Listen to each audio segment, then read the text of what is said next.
6 de la mañana recibimos ahora a un analista que es el responsable de los estudios de opinión del Instituto de Estudios Peruanos, el señor Hernán Chaparro, que ha publicado ayer en el Diario de la República, o desde ayer, una serie de informes sobre el último estudio de opinión política en nuestro país. El tema principal es la caída en la aprobación ciudadana del presidente Vizcarra. Junto a él hemos invitado a un hombre de acción que ha sido hasta diciembre pasado gobernador regional de Ica, en donde se ilustró por su lucha contra la corrupción, habiendo desarrollado la tesis de que con justa razón combatimos la gran corrupción, pero no estamos viendo la importancia nefasta de la pequeña y mediana corrupción, que es la que castiga a los ciudadanos directamente. Señor Chaparro, buenos días. Yo he visto el estudio publicado ayer y he escuchado algunos comentarios suyos en los que sostiene que la caída de Vizcarra se debe a 3 razones principales: la mala gestión, los pocos resultados que hay, por una parte. Por otra parte, el tema de la inseguridad ciudadana, que vuelve a tomar un puesto destacado en la consideración de los ciudadanos. Y en tercer lugar, la presencia de venezolanos, dice usted, en regiones de nuestro país, sobre todo en sectores populares.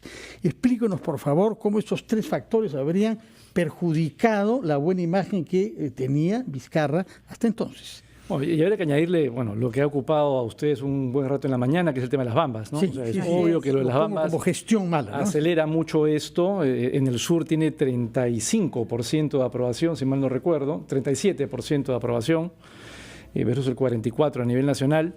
Y a eso súmale sí temas que nosotros ya veníamos señalando desde el mes pasado. Y la verdad, en todo el momento de auge, vamos a llamarlo así, de Vizcarra, con 60% o algo más de aprobación, igual había una mitad, casi mitad del país, 45% aproximadamente, que decía que les parecía que el presidente no tenía un norte claro. O sea, bien la lucha contra la corrupción, pero no te veo a dónde vas. Acuérdense que Vizcarra, antes de reaccionar, digamos, ante el momento de las escuchas a los jueces y proponer lo que propone y luego el referéndum, o sea, el cambio de ley y el referéndum, tenía 27%. Entonces hay un tema, que es el que lo sube. Pasado ese tema, su ciclo, y que ya pasa a otra etapa, digamos, estamos ante un país que, digamos, demanda una serie de cosas históricamente, que además es un país que ha estado creciendo económicamente, al menos, es cierto que no a nivel institucional, por encima del 5 o 6% anual, y que ahora este crecimiento de 4% se ve y afecta, digamos, a la gente de menos recursos, ahora, ¿no? Hernán, Y más en el interior, ¿no? Es curioso porque las subidas se pueden calificar como hipos normalmente, ¿no? Y a veces cuando es una subida se dispara, tú dices, bueno, vamos a ver si es un hipo en las encuestas. Pero las caídas parece que de hipo no tienen, digamos, de exhalación no tienen nada. Esas más bien suelen ser consistentes, ¿no? Mira, sí, porque los apoyos son muy frágiles. Entonces, yo me acuerdo, yo por lo menos he sostenido todo el rato, oye, esto no es un cheque en blanco, esto no es el presidente que sale con un estilo populista, no, esto es frágil, ¿no? Y bueno, miren la reacción, se muestra así. Y mira, una cosa que es importante, ¿no? 71%, para ser exactos, dice, yo quiero que siga peleando contra la corrupción, pero que además avance en reactivación económica, mejora de servicios de salud, cosas que Fernando seguramente puede comentar respecto a ese detalle del día a día de la gente que pide mejor servicio, porque la gente que está en niveles muy bajos, niveles D y E, que son la mitad del país, la calidad de la educación no se la da su bolsillo, se la da el Estado. La calidad de su servicio de salud no se la da su bolsillo, se la da el Estado. Y ahí están llenos de... Es importante para la gente ver cómo un expresidente puede ir preso, pero la microcorrupción, esa que afecta cuando vas al hospital, cuando tu hijo está en el colegio y el jefe de la UGEL se roba la plata, esa no se resuelve, pues. Esa sigue ahí y esa es con la que las personas están acostumbradas a convivir. Y eso ¿no? es lo que está de atrás. Así Entonces, por supuesto que, digamos, a veces la gente se pone en plan binario, ¿no? Dice, no, tiene que dejar la corrupción y ver otras cosas. No. O sea, la gente dice, esto sí y quiero más. Y quiero más. O sea, es así. Y mira, una cosa para yo terminar ahí. 2010, 10-11, hicimos toda una serie de estudios vinculados al proyecto Umbral Anticorrupción. Un momento en el cual viene el escándalo de los petroaudios. Y hicimos dinámicas grupales, encuestas en ese momento. ¿Tú crees que la gente hablaba del escándalo y Alan García acusando a las ratas y qué sé yo? No, la gente estaba preocupada de que cuando le daban pastillas le decían compra al frente. Así es. La gente estaba preocupada de que le pedían favores sexuales para poder aprobar a la hija en el colegio. Así es. La gente estaba preocupada del comisario que no le hacía caso porque la verdad todos eran los confabulados para cubrir a los ladrones locales. Por eso es que esa es la corrupción que, digamos, es terrible en la vida cotidiana de la gente y es lo que la gente pide. O sea, es más, digamos, nosotros vemos en el centro del Perú, en la zona sur, muchas demandas de ese tipo. Pero hay una cosa extraña, porque la popularidad de Forsyth, que también puede ser absolutamente circunstancial, da cuenta que la gente quiere ver que se hagan cosas. Así es. Tenemos un despliegue de un operativo policial en 3 de los distritos más pudientes de Lima, con una cantidad de patrulleros que la gente creyó que se estaban robando todo el Óvalo Gutiérrez. Y uno terminó preguntándose, mira, ¿para qué? ¿No? La diferencia entre esta tragedia de Fiori y lo que está haciendo Forsyth con Dussel Paredes es que Dussel Paredes, cuando quisieron cerrar, le pusieron soldador a las puertas del bus y cemento. Bueno, así es la cosa. Claro. Ahí está la diferencia. Ingeniero Sillones, reflexiones sobre las Bambas desde el punto de vista de su experiencia en la corrupción de los gobiernos regionales y otras instituciones subnacionales.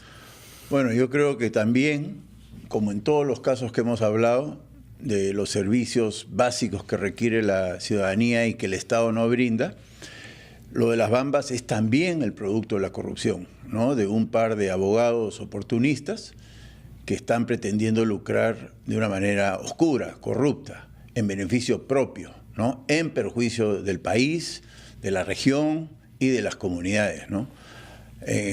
Por todo lo que se ha visto, las Bambas constituye una operación relativamente bien hecha, que genera mucho beneficio nacional y local, ¿no?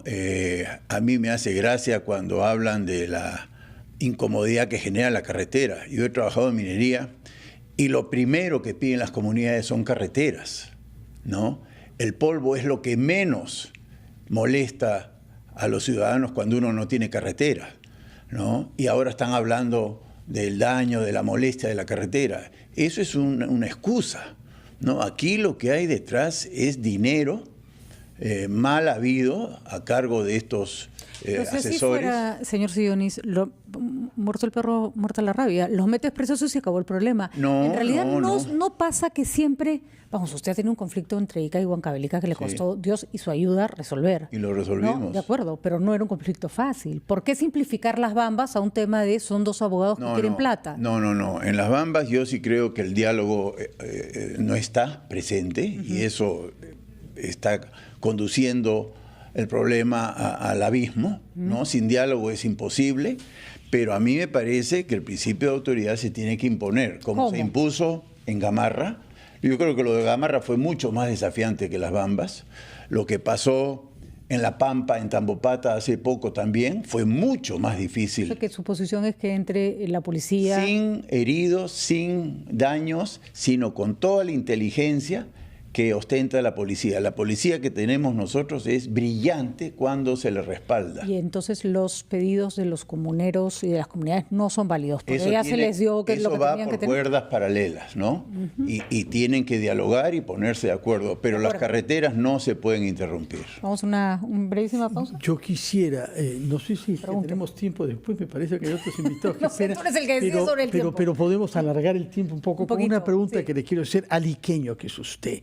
Ya no está en funciones, pero hemos estado conmocionados todos en el Perú y ha tenido un impacto mundial esta violación colectiva hecha por jóvenes iqueños a una persona con discapacidad mental, acto bárbaro que lo han difundido en redes sociales. ¿Qué es lo que ha percibido usted que puede estar pasando con nuestra juventud para que una abominación de este tipo sea posible? En Ica, como en cualquier otra parte de nuestro país, naturalmente. Así es. Bueno, un asco terrible, y eso me lleva a recordar los consejos regionales de seguridad ciudadana que sesionábamos mensualmente con el informe de la policía.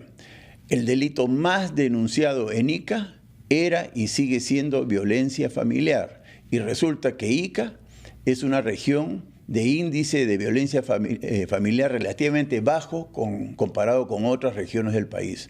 Conclusión, hay una crisis de familia terrible en el Perú, y las violaciones en los hogares y en los ámbitos amicales están fuera de control. La crisis que existe en el Estado existe también en la sociedad peruana, está en los hogares y es terrible. Es muy difícil incursionar en el espacio familiar, en el espacio del hogar, y ahí se están cometiendo muchos crímenes. Entonces, el problema moral es terrible, y ahí invoco a la prensa, sobre todo a la televisión, ¿no?, de que transmita valores, que eduque a través de la televisión, cosa que hemos perdido en los últimos años, ¿no? Muchas gracias, Fernando Sillones y Hernán Chaparro. Creo que todavía seguiremos viendo algunas informaciones más. Sí, durante la semana van a salir otras cosas, efectivamente. Sobre otras personalidades. Bueno, sobre Muñoz, hablando de Lima, y un informe que estamos preparando justamente sobre seguridad ciudadana, ¿no? No calienta mucho todavía, ¿no? ¿Perdón? No calienta mucho. No. Bueno, No, sabremos eso pero, en el curso de los próximos días. Y finalmente, ¿cuánto puede mover la aguja el hecho de que se resuelva de manera favorable el hecho de las Bambas y la presentación de Salvador del Solar en el Congreso? ¿Son hechos puntuales que pueden revertir esta situación en la caída de popularidad de Vizcarra? A ver, que se resuelva lo de las Bambas, asumo que debería ayudar a que, digamos, las cosas no se sigan complicando más, y sí creo que tiene un reto ahí Salvador del Solar con unas ideas concretas. Mira, lamentablemente cerca del 60% del país, y además tenemos una escala que yo incluso quiero revisar sobre nivel de interés en la política. Y con eso lo que tú tienes es que más o menos un poco menos del 60% de la gente dice que no tiene poco o nada, o sea, cero. Y el otro 30% que anda por ahí flotando es porque dice que tiene algo. O sea, realmente mucho interés, solamente 7. Bueno. Y donde peor evaluación tiene el presidente es la gente que no le interesa la política. Claro. O sea, lo que quiere es hacer resultados perceptibles. ¿No es cierto? Y ahí está complicado. Y permíteme, yo creo, no dudo que hay que poner la ley, respetar, y lo que falta es institucionalidad. Y creo que un buen mensaje y un gesto de parte de la empresa, en este caso la minera, y de parte del Estado, sería resolver este asunto de que, si entiendo eso es real, que la minera termina contratando a la policía pagándoles un salario extra.